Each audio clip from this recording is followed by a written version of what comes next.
Some 7 minutes after 8, my name is Bernice Abubedu, and this is the AM show. I have the very beautiful Madam Atika Afisa Jaba here with me. Thank you so much for joining us. You look very radiant. How are you? About that. Fine, thank you. All right, let's talk about the plan to end child trafficking. Quite recently, my colleague did a story from the Volta region on how children are being trafficked to that area to work on the lake. And they do very serious jobs like going into the lake, untangling nets. Sometimes they are left there when they cannot be found. Nobody dies to check out on them. But the good news is you have a plan to end this. Can you share that plan with us? Before I do that, I would like to say good morning to your viewers and all the people of Ghana. Human trafficking is a canker across the world. And we at the Ministry of Gender have the mandate, and we have the Secretariat to work with the Ministry of Interior, Foreign Affairs, with the police in terms of security, because it affects all these areas as well as employment. And so we have had the Act 2005 in the area of human trafficking, and we've been working on it. We've even been able to give them some vehicles, the anti-human trafficking unit of the police, get them a shelter for the rescued victims, to show the commitment of the administration of Nana Addo Dankwa Akufo-Addo. These things just happened when we came into power. Also, the finance minister has given us 1.5 million, and the fund has been created, and an account has been opened for the victims who are rescued. We have a shelter at Medina. The wall is broken. The Minister for Interior has also just told me that funds have been made available, and we're actually going to look at it today so that the repairs can be made to secure the place. Also, there is another shelter for children that we just acquired, and we are working on that as well. There is an institution called the International Justice Mission. They are also involved in human trafficking, and they, in collaboration with our ministry, the gender, as well as with the Marine Police, went to the Volta Lake for an operation. Every now and then, periodically, operations are done. And so they rescued 31 children. 11 people have been apprehended. Apparently, one is a female, and the others are male. They range between the ages of 5 and about 17. So we also work in collaboration with other people or organizations, CSOs, who have shelters. So these children have been put in all these various shelters, and interviews are being conducted. The people who have been remanded, the 11, the police are working on them to prepare them for prosecution.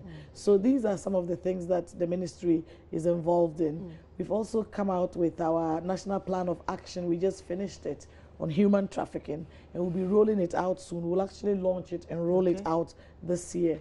It's a very important area of our lives, because you hear of stories about children being sent to Kuwait. Those are the external ones. So it's not only the internal ones. Yeah, exactly where I was getting to. The internal ones, it reduces the child's ability to go to school. They might be stunted growth because they're doing kinds of labor that they shouldn't be involved in. They might die because sometimes the fishermen use them to do things they are not able to do, or they try to get the fish nets with their fingers, and then sometimes it cuts the fingers off, or they drown. That's on the where we have water. Where the cocoa farms are and other farm areas too. Some people, and they say it's because of poverty.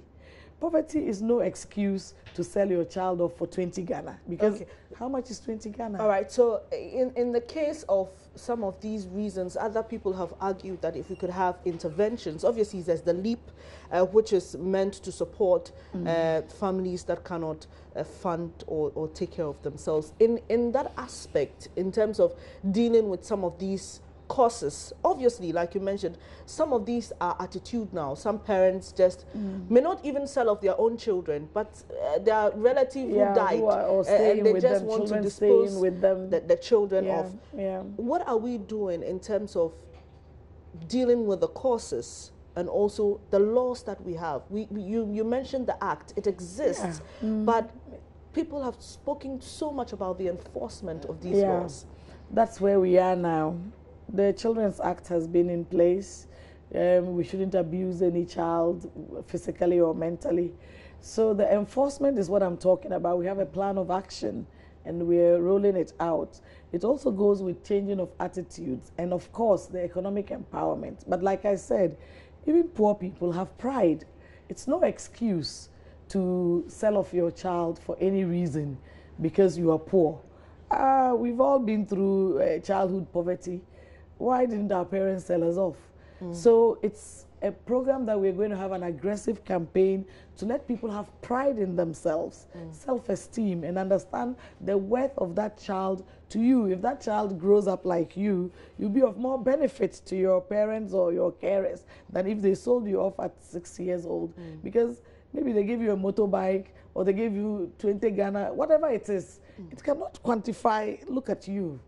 Find a specimen. Thank you. You see, so sons and daughters of Ghana should not be sold off into any form of labor. It is irresponsible of the parents to a large extent because I know a lot of poor people who would go and sell gari, make banku and all those things to take care of their children. You don't have to go and sell your child off and then the child dies and then what happens? And even if it's not your child, in Ghana, Africa, the extended family, the community owns the children and they will come back and serve us better. So we will be working on all those dialogues. We are preparing for the national dialogues in these areas. We'll be using television, radio, the internet, various forms of communication to change attitudes because that's where it starts from, that we must have pride in ourselves, in our poverty. And by the grace of God and all the hard work that the President Nana Addo Dankwa and the initiatives of One District, One Factory, $1 million per constituency and all the other interventions, free senior high school, it will change the economic atmosphere or environment in the communities. In the area of LEAP, LEAP is not for everybody. LEAP is for people who are aged above 65.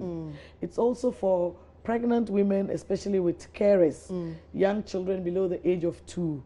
It's also for orphans and the disabled people who are not productive. Okay. So there are disabled people who are productive. Those who are not productive will not be beneficiaries of LEAP.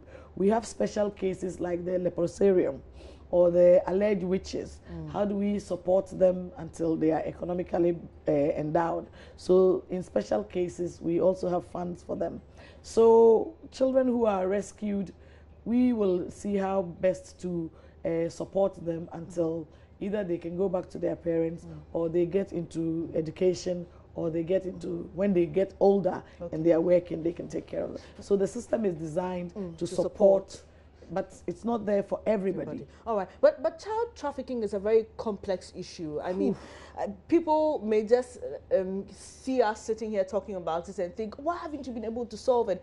Because, you know, sometimes there are middlemen involved, sometimes you meet these children, and I have chanced on an interview where a woman somewhere in the central region was saying, so if I ask my child to help me in the cocoa farm, is it wrong?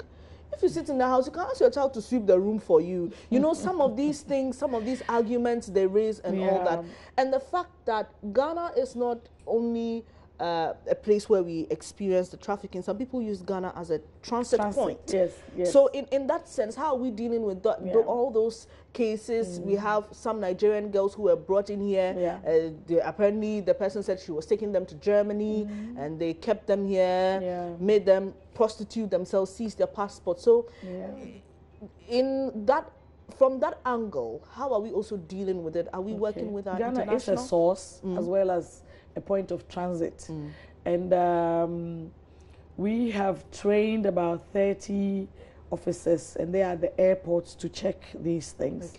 Recently, there was a joint discussion with national security, with the various ministerial departments that I've spoken to you about, interior, foreign affairs, the gender, and what have you, so that we are coming to a point where we want to have set up a recruitment center in Ghana ourselves, so that the government will be the ones that would process to remove these unscrupulous agents. We give licenses to others through the Ministry of Labor to be able to go, and so we need to also monitor and ensure that they are not doing the wrong thing. Okay. And I believe that the recruitment center would help to orient the minds of the people. People like to go outside for greener pastures. Even though they hear of the ugly stories, it doesn't deter them. I understand that weekends, especially when you go to the airport, you see loads of young girls going to Ethiopia, to Kuwait, to Libya. It's like they didn't hear the news of the bad things that are happening. So we need to orient them and let them understand that, look, you are a Ghanaian. If you're going there, there is an embassy. The embassy, wherever you are, is the home of Ghana. Okay. So you don't need to give your passport to somebody and then you want to come back home and you can't. Wherever there is trouble, get to the embassy. A lot of them go and the embassy is not aware of them. And then you see it on social media. How do you even get in touch with them is a problem. So there's the need for us to have a system whereby we know that Otiko is in Kuwait doing this type of work. This is the address she's at. Okay. So when there's a problem, we can locate you and you can also get to the Ghana government, because we are now the father of the nation, so that you don't go and you are in trouble and then there is nobody to help you. That should not be happening to any Ghanaian. So I'd like to really use your platform to plead with the young girls especially. Boys are also involved, but largely it's the girls who are at risk. Sometimes they bring them here, treat them badly, put them on planes, send them off. Like it's a modern form of slavery. Some are assaulted sexually and what have you. Please, Ghana needs you. Your parents love you. Whatever the situation in Ghana, home is always the best place. But if you have to go, come and then we'll give you the orientation so that you understand that you have rights as a Ghanaian.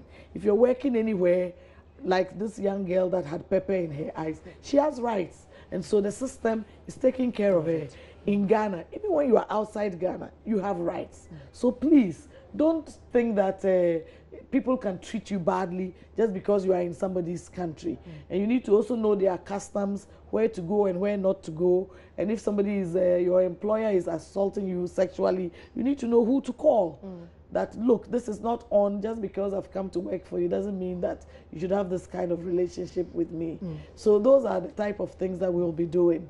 And giving them and it will be a source of revenue even for the government, because we'll be processing them to go. But the key thing is that we'll have the connection with them and they will have the connection with the Ghana government and the various embassies across the country or the world. Madam Jabba, closely linked to child trafficking is child labor.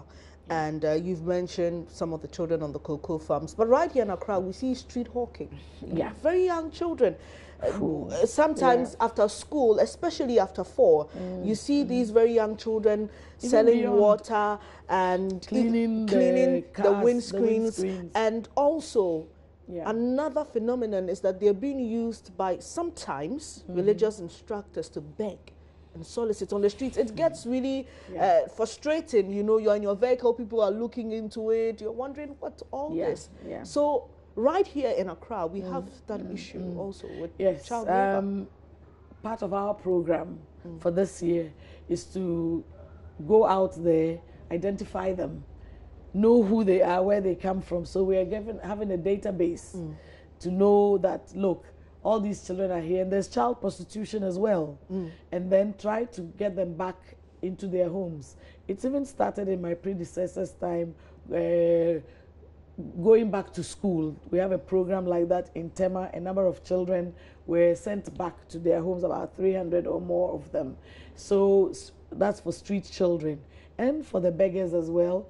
Begging is not a profession, and so they must be in school. So these things, you don't wave a magic wand and it happens, because you need a sustainable system to have it to work. So we are putting all those things in place, and I'm hoping that by the end of this year, we'll begin to reduce the numbers and then stop it, because it is an indicator that all is not well. The more you see children begging, late nights, even around the airport, around the Tetekwashi, Opebia House, Kaswa, around the Kawokudi. You see them late in the night cleaning windscreens. We'll also be doing dialogues in the communities, national ones in the regions, to let people understand that Ghana's 60 years on, no child should be a beggar. Late at that hour, what are you doing there? Some of the children have run away from home because maybe mommy scolded the child or they didn't want to do some housework. But the streets are too dangerous. And so we want to work and then send them back. We have a program also for the Kayaye, linking them up with the youth program, so that I think about 400 of them were trained last year in different skills, so that we also get them off the markets. There too, we'll be having a database to ensure that we know the total number of Kayaye across the country. We don't want it to continue. So how do we stop it from the countryside so that they don't come? That will come with the economic improvements that I mentioned about the one district, one factory, ending child marriage. If there is free SHS, why would you send your child off to be married for a pittance? Then we begin to see how we can sort out those who are here, so that somebody said that, oh, if you make them comfortable and give them accommodation, then more would want to come. No, that's not it. Once this is a problem, how do we solve it, manage it, and then stop those who are out there in the countryside from coming? So there are a myriad of issues in the Ministry of Gender. And like I mentioned, if you read around child trafficking and the issues involved, and sometimes middlemen, and sometimes some of the situations that you cannot easily determine to be child trafficking, it's really difficult and complicated. The security persons we've trained at the airport, if you see girls above 18, 19, 20 traveling, they have the right to travel. So it's through the interview that you'll know that maybe they are going to be trafficked. So we give them special capacity building in that area. So, and then loads of buses, as we speak, every day, vehicles are coming into Accra and Kumasi and those central markets with children coming to do Kayaye. If they come, you don't know, maybe they're coming for a holiday or to visit an auntie or whatever. But through the discussions at the various entry points in Accra, the checkpoints, you'll be able to know whether they are coming to stay with somebody for a purpose, a short period, or they are coming to do Kayaye. So those are some of the things that we will have to intensify, as well as the communication, the dialogue that, look, the time has come to stop. Ghana needs to move up there and reach out for the stars. And talking about staying with people, you drew my mind to something, the issue of house helps. I remember there was a conversation sometime early last year about who even qualifies to be a house help. Some of them as young as 13, 14, go to live with people. They are abused, but sometimes, you know, it's shrouded in secrecies. Oh, it's my brother-in-law's daughter, and I'm taking care of her. Now, also in the act, in the human trafficking law in Ghana, if you are aware of any child who's been trafficked and you do not report to the police, you can't be arrested and you can't pay a fine. So what do I do if I have information, Madam? If you have information, they have a line that you can call. We are also designing a single entry call center with dedicated free toll lines for people to call. Currently, it has not been set up yet in the ministry, but they have other lines that you could call. I'll get them. And then, like I was in Wa when I had a call that some white man had a child at Kempinski. So I called my staff. They went and they realized that the child was about 3 or 4 years old. And so the officer in charge of human trafficking with the anti-human trafficking unit of the police moved in really fast and they rescued the child. So we've kept her at a safe place. We're trying to find the mother to find out exactly what happened, so that we can find out whether the child can go back to the home or not. The state has a system in place to protect children whose parents are abusing them. Anybody under the age of 18 should not be doing strenuous work. If you ask your child to sweep before going to school, that is not strenuous work. But if you're asking your child, he should be weeding and selling ice water during school going age, that is and time. There is a time to go to school. We all know that from about 7 a.m. till about 3 p.m. Children are supposed to be in school. So if that child is not in school, that is an abuse. It's against the law of Ghana. Until they are 18 years old, you cannot say that because you are poor, your child should be working like that. We are not saying that children should not do house chores. Don't get me wrong. We all did it. We swept and things like that. We had a garden at the back of my mother's house, and we used to weed it. It's all part of growing up. But when it was time to go to school, we did. We came back home, did our house chores, sat down and did our homework. That is how it should be. No child should be seen selling ice water at school going time. That affects the development of the child. And the carrying of things also stunts the growth. It doesn't help. Look, children should not be breadwinners. We say that because of poverty, if your mother is selling kaklo or kenke, then you help. But when it's time to go to school, you must go to school. But if your friends are in school and you are still selling the kenke, that means they'll learn and leave you. And then your dream, your development, your full potential will not be seen. And that is what we are asking parents to allow. This is a new Ghana, 60 years on. Every child of school-going age must be in school at the time that it is time for everybody to go to school. They must have time to do their homework. It doesn't mean that children don't have responsibilities. The responsibility is to help with their house chores, but go to school and learn, and then be respectful and all the other things. And there should be a time for play. Childhood, if you can't play as a child, when are you going to play again? So it's the right of the child to also play, but it doesn't mean that you should play all the time. For every right, there is a responsibility. You keep reiterating that. But yes. Does the gender ministry have centers in various regions and districts that people can go to if they have information? Yes. Maybe they may not want to go to the police station because they don't want the whole legal strenuous process, and they may just want to inform officers that, look, there's a child in this house and, and this is the information. Every region has a gender officer, and we have social welfare workers. At the district level, because of decentralization, the social welfare is embodied in the Ministry of Local Government. So it's the district that supervises, and we have gender officers, gender desk officers at the district, as well as social workers at the district level. So you can go to the assembly, you can go to the social welfare office, you can look for the gender desk officer, whatever your issues are. And then, as I said, the phone lines that we have currently for various abuses will be put out there, and then the call center, as soon as it is ready, will also put out the numbers. So that, and I get a lot of letters. DOFSO is also there, the police are there. So there are all sorts of areas that people can write to or ring. But we want a system whereby, a sustainable one, you can ring, somebody would respond to you, and then we link you to the social worker to come to wherever you are in the country. That's the new system that we want to put in place. It will be very beautiful to see that working here. Almost like a call center. Yes. A toll-free number. I call it the hotline of hope.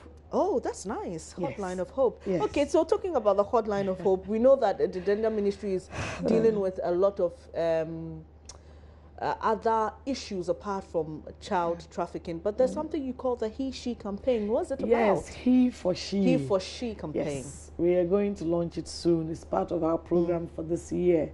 It's about male ambassadors for the cause of women, because our society is patriarchal largely, and it is male dominant. And so for us to change attitudes, we feel that when the men themselves are advocating, lobbying, and negotiating for women, it will make it easier for both women and men to buy into it. It's not only Ghana, it's happening in other parts of the world. Yesterday, somebody was telling me there's even a program, She decision makers are also there. So we want to resend the affirmative action bill because of the change of government. It elapsed, so we have to take it back. How will the world, our world, accept it, get it passed in Parliament? So you need all these He for She people to come and then help us to help in changing attitudes, largely concerning the participation of women. As you can see in Parliament, we have only about 37 women out of 275. women in parliament. Meanwhile, the population of women in Ghana is 52%. That is not democratic. It's not the rule of law, because the democracy is about numbers. You would think that by now everybody would understand that, look, everybody has a mother who is female. You have a daughter, you have a sister, you have a wife, an auntie, grandma who is a woman. And so whoever is a female around you is somebody's mother or daughter and all those things. So even in the area of the district assembly appointments that have been made, you find that 216 districts, 212. 212 out of that, I understand that only 34 are women. And even some of them have had their nominations opposed. That's what I'm coming to. That means it's only 16%. Out of 212, only 34 are women. And I understand that the places where they are disagreeing, about 12 of them, and out of that 12, 8 are where women are. Why? What is wrong with women being in leadership positions? It tells you that you and I and the rest of society have a lot of work. It could be your mother, it could be your sister, it could be your daughter or your wife. So if it's somebody's wife, why? Let's accept it. Maybe next time it could be your sister. So people should oppose it. I understand that in a place, they say the MP is a woman and the DC too is a woman. But in most of the places, the MPs are men and the DCs are men. Why are you not complaining?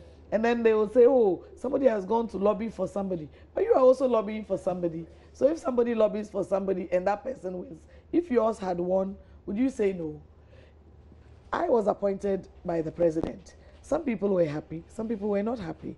It is the work that you will do that will inform the choice that the president has made. So I want to say that let's give everybody a chance. That those who have been appointed today should be given the chance to work. And then you will see whether they are working well or not. And then by 2018 and beyond, we want to go for elections for the district chief executives. So that is another area that could solve this problem. But for the interim, I would like to say to especially the MPP supporters, being in opposition is not easy. Once upon a time, we were in political exile for 30 years. And then, by the grace of God and hard work, President Kufuor came. Only 8 years, we went back into opposition for 8 years. It's not easy, it's very painful. And then God has given us the opportunity to come. Being in power is different from being in opposition. We are the government of the day. We are to give solutions to the people of this country. And a solution is not about going to burn a billboard or disrupting or destroying things. You are the government of the day. Somebody should be doing that and you say, please stop. So I want to advise all our brothers, sons and daughters that this is our time to govern. We have to be more matured about things. If you're not happy about a decision that has been made, you can come home. It's not everything that you have to demonstrate about. Democracy doesn't mean that everything should be out there. We can sit inside the home, our political home, and talk about it and offer our suggestions and proposals. Maybe even if it is not taken on board now, at another time, it could be taken on. Otherwise, we are giving our opponents the chance, and then it reduces our chances of 2020 is around the corner. We went for December elections, we're already in April. And look, Nana Addo Dankwa, in his wisdom, has appointed these people through various consultations. Let's give him his due and give them a chance to work. If they don't work well, time will tell. But immediately, when you start opposing, are you saying that he didn't get it right? What is the problem? Sometimes people are in a hurry to judge. It's important that we take a halt, give people time, and then go back and have our meetings. The time has come for the meetings in the various constituencies and in the polling stations to start. And abroad, when you lose or win an election, the next day you start meetings. So I want to use your platform to plead with all MPP executives across the country, from the police station to national, to start those weekly and monthly meetings. Let's look at the election, evaluate it. where we won, where we didn't win. You might win a constituency, but some polling stations you lost. What happened? How are we going to get all those people who won for us registered as members so that they have meetings, we let them understand what it is to be an MPP person, and that now we are in power, how are we going to consolidate so that we maintain the power for this one district, one factory to take place, and the $1 million coming in, the one village, one dam, all the other things that we have to do. It requires time. Sure. So let's reduce the agitation. It doesn't mean that you cannot speak. But like I said, every right has a responsibility. If you have the right to speak, somebody too has the right to speak.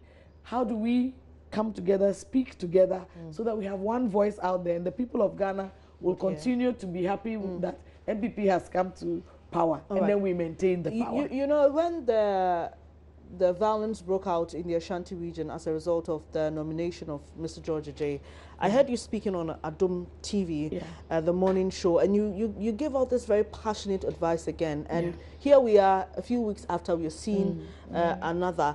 What is the party doing? I mean, apart from advocating through the media, what are the measures to make sure this ends?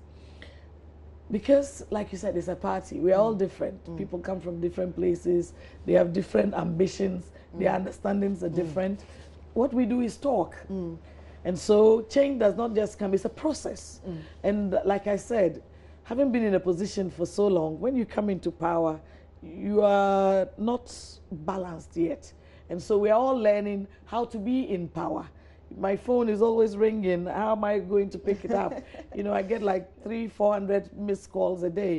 And then my people are saying, you're not picking our calls. Answer our calls again. They come to the office. The queue is like this. I will have to wake up at 2 a.m. every day, get to the office early, see all these people. You can't answer phone calls whilst you are having these meetings. And then you get home at 11 p.m. Who are you going to call at that hour? It's difficult. So we are all trying to adjust to the transition from being in opposition to being the government of the day. But as the government of the day, it is our responsibility to hold it together and make sure that we offer solutions. We are not to be the problem, but give solutions to the problems of the country. So if you're not happy about something, there is a place for redress. You go back to the party, and then we talk about it. All right. And where it becomes too much, the party has sanctions against people who do things that are not right. And then they have to understand that the president, Nana Addo Dankwa Akufo-Addo, is the champion of the rule of law. So things that are to do with the law, he would not say because you are a party person, you can just go and do what you want and get away with it. It will not speak well of him, and he doesn't speak well of us. If I am your mother, I'm using myself, and I send you to see a friend for something. If the person doesn't treat you well, it is me they have not treated well. So whoever President Nana Addo sends, it's because Nana Addo cannot come himself. You have to give that person the representative. You have to give that person his respect as you would have given to the president. If you don't treat the person well, does that mean that you don't respect the president? So let's be very, very mindful of what we're doing. Thank you very much, Madam Otiko Fisa Jaba is the Minister for Gender, Children and Social Protection, and we'll be talking about ending child trafficking and matters arising. But briefly, before you go, you met the former President Mahama. In that photo, how was the feeling? See a wide smile. Politics doesn't change us. Yeah, we just have different ideology. He's in one party, I'm in another. And so at the Gonjaland Association, it's like a homecoming every Easter. The topic was about peace and unity to develop Gonjaland. You can't be at loggerheads with your brother and be talking about peace and unity. And so I went to sit by him and I said, hi. And now we are moving on. And then he said, yes, it has taken the Gonjaland meeting to bring us together. And we had a laugh. And that is how it should be. We were family before we got into politics. A woman called me, insulting me for that I have betrayed the party. How can I betray the party because I'm speaking with my brother? So I said to him, in this country, everybody has a relative in one party or the other. Mine happens to be a former president. That doesn't change the fact that he's still my brother. Sure. And I have a lot of respect for him, and he has for me. And so it is as it should be. All right. Politics should not divide us as a family. Exactly. Thank you very much. Thank you very much for coming.